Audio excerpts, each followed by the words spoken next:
We provide you the platform to turn your dreams into reality. Give wings to your aspirations with KR Mangalam University. बड़ी खबर आपको बता दें, अमेरिकी attack के बाद ईरान का इजराइल पर बड़ा हमला।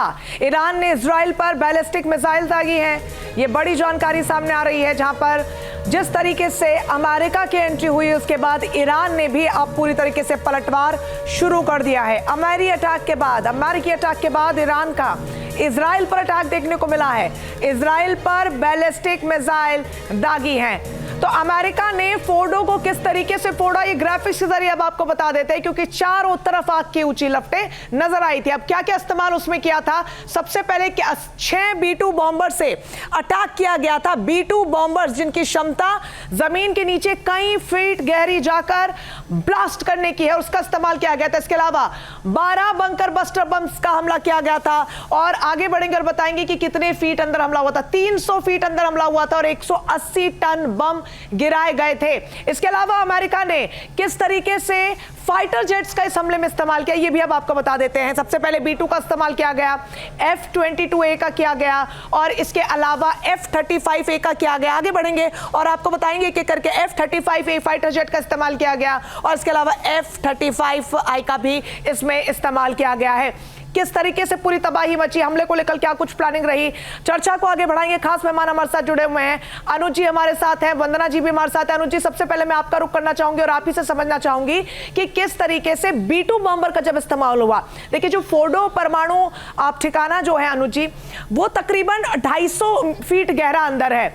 ऐसे में B-2 बॉम्बर की क्षमता 150 से 200 फीट गहरे अटैक करने की। ऐसे में एक बम तो इस्तेमाल नहीं किया गया होगा, कम से कम 2 या उससे अधिक, जैसा कि आपने बताया कि 6 इस्तेमाल किए गए हैं। एक ही जगह पर सटीक निशाना लगाना कितना मुश्किल, अनुज जी? जय हिंद रंजना। आजकल जो जिस प्रकार की टेक्नोलॉजीज अवेलेबल है, उससे जो हमला हुआ है वो मैं बता सकता हूँ कि पूरी तरह से कारगर हुआ होगा हमला।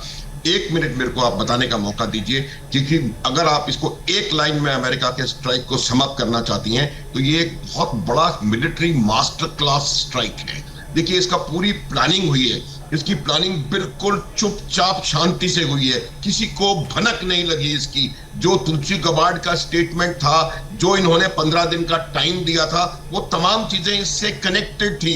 वो चाहते थे कि वो ईरान इस बात को बिलीव कर ले कि आने वाले कुछ दिनों में आपको हमला होने की संभावना कम है।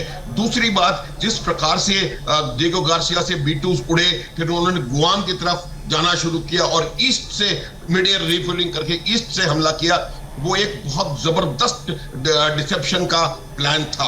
उसके अलावा सबमरीन से उन्होंने टोमाहॉक मिसाइल्स लॉन्च करे हैं। उसके अलावा उन्होंने F-35, F-16I, ये आपने बता दिया। ये इतना एक्यूरेट हमला है, मैं आपको गारंटी से बता सकता हूं कि इस्फहान, नातांज और जो IRG रेफ्यूज सेंट्रीफ्यूजेस हैं, वो GBU-27 जो भी उन्होंने बम इस्तेमाल किया है, उसके हमले से पूरी तरह से बहुत ज्यादा नुकसान वहां पर हुआ है। आप इस बात को मान सकती हैं कि ईरान का जो स्टेटमेंट आया रंजना, उसके बाद उन्होंने कहा है कि हमें नुकसान इसलिए नहीं हुआ कि हमने न्यूक्लियर मटेरियल वहां से शिफ्ट कर दिया था। न्यूक्लियर मटेरियल कोई सब्जी आलू नहीं है जिसको कि आप इतनी आसानी से शिफ्ट कर पाए। तो मेरा ये मानना है कि बहुत जबरदस्त नुकसान हुआ है। आपने एक तरीके का बात सुनी है कि किस तरह से इजराइल मिसाइल से इजराइल के ऊपर हमले हो रहे हैं। इजराइल पे हमले हो रहे हैं वो ठीक है, लेकिन जब भी युद्ध होता है दोनों तरफ नुकसान डेफिनेटली होता है। देखा यह जाता है कि डिफरेंस कितना फर्क है दोनों के, जो आपका पोस्ट स्ट्राइक डैमेज है उसमें कितना फर्क है। आज आप देखेंगे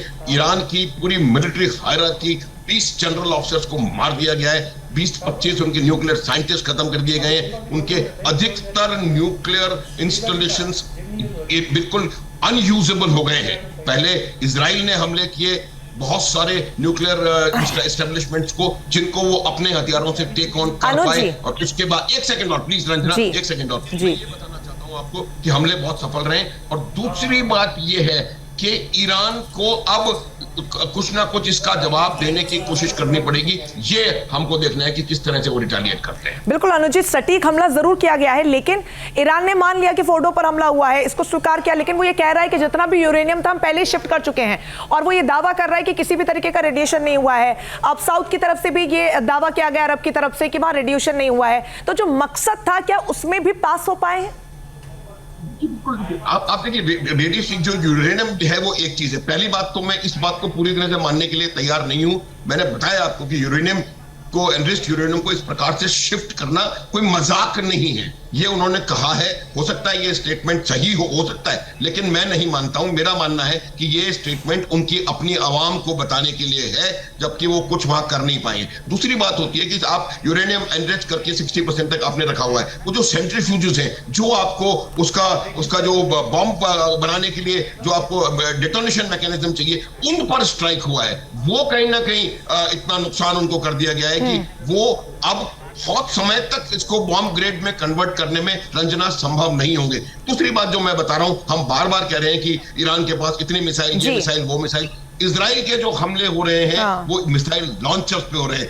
आपके पास 1000 मिसाइल हो सकती हैं, लेकिन अगर आपके पास 100 लॉन्चर थे और उसमें से 60 बर्बाद हो गए, तो आप सिर्फ 40 लॉन्चर से फायर कर सकते हैं। जहां भक्ति है हर शब्द में, कथाओं में छुपे हैं दिव्य रहस्य, और ज्योतिष देता है जीवन को दिशा। धर्म से जुड़ी हर बातों को जानने के लिए हमारे चैनल स्तुति को सब्सक्राइब करें। चैनल पर जाने के लिए इस लिंक पर क्लिक करें।